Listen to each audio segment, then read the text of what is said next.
हम कक्षा 10 की प्रश्नावली 2.1 हल करने जा रहे हैं। सभी बच्चे को ध्यान से समझना है।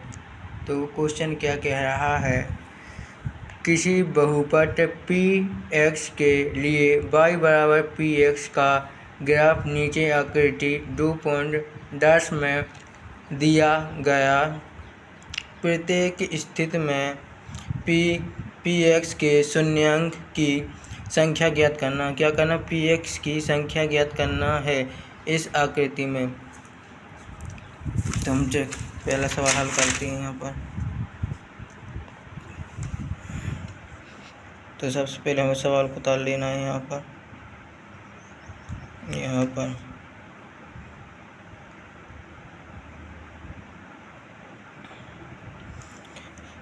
अगर यहाँ से इस प्रकार से रेंज खींची होती और जिस बिंदु पर काट रहा होता तो px बराबर, मान लीजिए अपना इस प्रकार से 1 2 3 इस प्रकार से काटता है तो यहाँ पर 3 आ जाता। लेकिन इस y अक्ष पर कोई भी बिंदु काट नहीं रही है, इस पे एक भी बिंदु नहीं है, तो इसे आ जाएगा इसके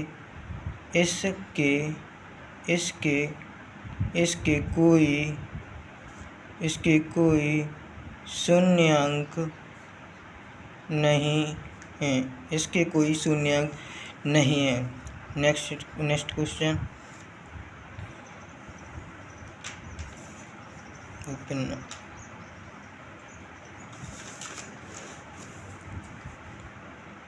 x अक्ष कहलाता है, x अक्ष y, एक मिनट, चलो अब दूसरे सवाल में यहाँ से यह आकृति यहाँ पर कटी है, जो y अक्ष पर कटी है वही हमारा आंसर है। तो यहाँ से ऐसी, तो यहाँ पर px, एक मिनट यार ये कितना हो रहा है, चलो px बराबर y अक्ष पे काटा 1, तो px बराबर 1 आंसर हो जाएगा। चलो तीसरा देखते हैं।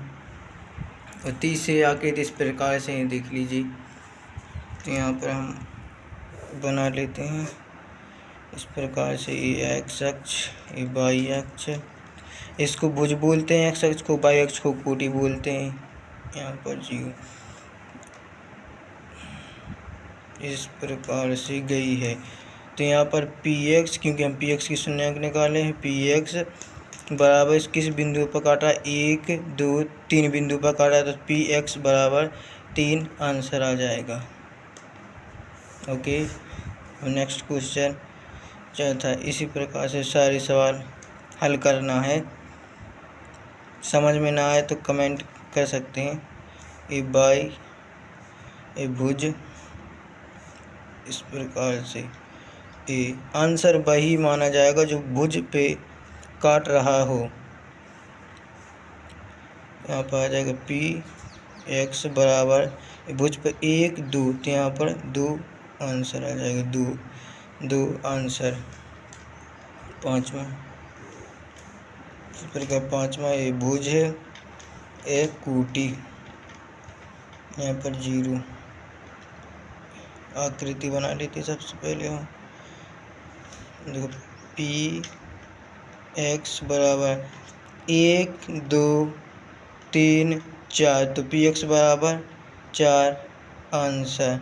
सिर्फ भुज पर काटेगी वही आंसर कहलाएगा। जैसे एक काट रही 1 2 3 4, यह नहीं मानिएगा, सिर्फ भुज वाले 1 2 3 4, तुम्हारा 4 आंसर आ गए यहाँ पे।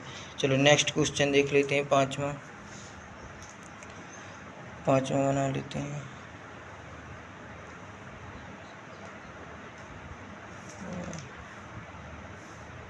यहाँ पर है 0।